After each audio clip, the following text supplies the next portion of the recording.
موقوف اراضی جس پر ایئرپورٹ بنا گیا ہے، آج حضرت بابا شرف الدین صاحب کی درگاہ کی موقوف اراضی کا مقدمہ میں لڑ رہا ہوں۔ اور پھر ہم نے حضرت بابا شرف الدین صاحب کی پہاڑی کے لیے 50 ایکڑ اراضی ہم نے شاہین نگر کے آگے حاصل کی، پھر اور 35 ایکڑ حاصل کی۔ مجلس کی کامیاب نمائندگی کا نتیجہ بیگم پیٹ ٹاسک فورس کے آفس میں پولیس قبضہ کر کے تھی، پولیس ٹاسک فورس کا دفتر تھا، کیا اس کو خالی نہیں کروایا؟ ارے بھائی میرے، میں بولوں تو لوگ تنقید کریں گے، بڑے سے بڑے قبضے دار کو نکالنا آسان ہوتا، لیکن پولیس کو ہٹانا بہت مشکل ہوتا ہے۔ لیکن وہ کام بھی مجلس نے کیا۔ ارے مجلس اتحاد المسلمین کے کام کارکردگی اتنی زیادہ ہے کہ مجلس اتحاد المسلمین کا رکن ایوان اسمبلی میں اٹھ کے کھڑے ہو جائے تو کسی کی مجال نہیں ہے کہ ہماری تقریر میں خلل پیدا کرے یا ہمارے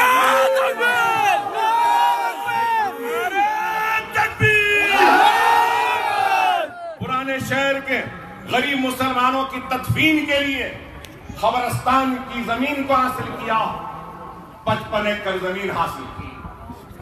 آپ غور کریے، جامع نظامیہ کا آڈیٹوریم کس نے؟ مجلس اتحاد المسلمین کی نمائندگی پر تکمیل ہو گیا ہے۔ اور پھر اس کے بعد میں آپ کبھی جائیے، یہاں سے گنڈی پیٹ ہے، گنڈی پیٹ سے آگے شنکر پلی کی روڈ، وہاں پر 10 ایکڑ زمین حکومت نے الاٹ کی۔ کس کے لیے؟ کس کے لیے؟ وہاں پہ اسلامک سینٹر بن رہا ہے۔ اسلامک سینٹر، ایسا سینٹر جہاں پہ اسلام کا پیغام دیا جائے گا اور دنیا کو یہ بتایا جائے گا کہ اسلام امن پسندوں کا مذہب ہے، اسلام محبت کا مذہب ہے۔ اور 20 کروڑ روپے کے صرفے سے اسلامک سینٹر آ رہا ہے، وہاں پہ آڈیٹوریم آئے گا، اسلامک ریسرچ سینٹر آئے گا، لائبریری رہے گی اور بچوں کے لیے انتظام ہوگا۔ اور پھر ہائی ٹیک سٹی میں بھی ایک اسلامک سینٹر آ رہا ہے 26 کروڑ کے صرفے سے۔ میرے حلقے چندرانی گٹے میں درگاہ بران شاہ صاحب قبلہ کی اراضی لینڈ گرابر قبضہ کرنے کی کوشش کی، ہم نے اس کا تحفظ کیا، سپریم کورٹ تک مقدمہ لڑ کر بچائے اس زمین کو، اور آج اس زمین پر 20 کروڑ کی لاگت سے ایک اسلامک سینٹر آ رہا ہے، کمرشل سپیس 12,000 اسکوائر فٹ کا آ رہا ہے، اور اس کے بعد 70,000 اسکوائر فٹ بلڈ ایریا، جس میں سے 50,000 پر ایک اسکول آئے گا اور 20,000 اسکوائر فٹ پر وومن امپاورمنٹ سینٹر آئے گا، جہاں پہ خواتین کو ٹریننگ دی جائے گی۔ آپ بتائیے، کیا یہ کام، یہ کارنامے نہیں ہے؟ آج سے 5 برس پہلے اسرا ہاسپٹل کی کیا شکل تھی اور آج کیا ہے؟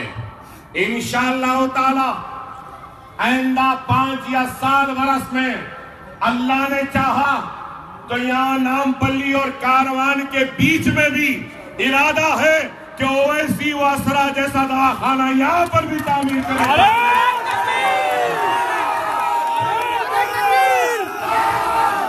ہم پہ تنقیدیں کی جاتی ہیں، الزام لگایا جاتا ہے کہ مجلس ایسا کر رہی ویسا کر رہی ہے۔ ارے ہم کام کر رہے ہیں، بتاؤ تم نے کیا کام کیا؟ تنقید کرنے والوں بتاؤ تم نے کام کیا کیا؟ ارے آ جاؤ، میں چیلنج کرتا ہوں مجلس کے مخالفین کو، آ جاؤ، عوام کے درمیان میں کھڑے ہو کر مباحث کر لیں گے کہ ہم نے کیا کام کیا اور تم نے کیا کام کیا۔ آج میرے حلقے میں جو پرانا چندرانی گٹا ہے، اس میں 11 مدرسے ہیں، ایک سکول میں 12,000 15,000 اویسی اسکول آف ایکسلنس کے نام سے۔ ارے بتا دو، کوئی ہے ہندوستان میں جو 14,500 بچوں کی کفالت کر رہا ہے اور ان سے ایک میں تعلیم دے رہا ہے. کوئی ہے بتا دو, آؤ میں چیلنج کرتا ہوں.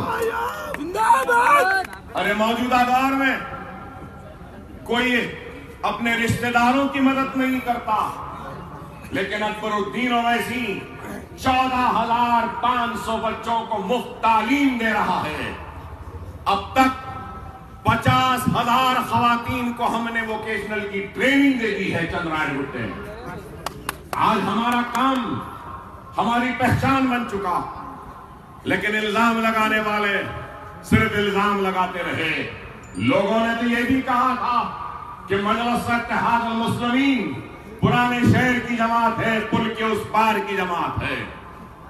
تو بہت سے اخبارات نے یہ بھی لکھا چھوٹی جماعت, چھوٹی جماعت, چھوٹی جماعت. لیکن دیکھو ہم کو چھوٹا لکھنے والوں, دیکھو تم کتنے چھوٹے ہو گئے اور مجلس کتنی بڑی ہو گئی. مجلس آج صرف تلنگانہ یا آندھرا میں نہیں ہے, آج مجلس کرناٹک میں بھی ہے, آج مجلس بہار میں بھی ہے, آج مجلس مہاراشٹر میں بھی ہے. مجلس کے 2 MLA ہیں مہاراشٹر میں, تو کیا یہ کامیابی نہیں ہے بتائیے. اورنگ آباد اور ممبئی جیسے شہر سے بھی اپنا MLA منتخب کروانے میں مجلس کامیاب ہوئی. مجلس اتحاد المسلمین آج ایک پہچان بن چکی ہے. مجلس اتحاد المسلمین آج مسلمانوں کی ایک امید بن چکی ہے. آج مجلس اتحاد المسلمین مسلمانوں کی آس ہے. وہ کیوں ہے کہ 4 برس 4.5 برس سے جس دن سے نریندر مودی وزیر اعظم ہندوستان بنا, اس دن سے اگر کسی نے نریندر مودی یا BJP یا سنگھ پریوار یا RSS بجرنگ دل وشو ہندو پریشد کا اگر بے باکی کے ساتھ جواب دیا ہے تو وہ مجلس اتحاد المسلمین کی قیادت ہے جس نے جواب دیا. بتائیے گھر واپسی پر کس نے جواب دیا, لو جہاد پہ کس نے جواب دیا, اخلاق کی موت پر کس نے احتجاج کیا. ہر معاملے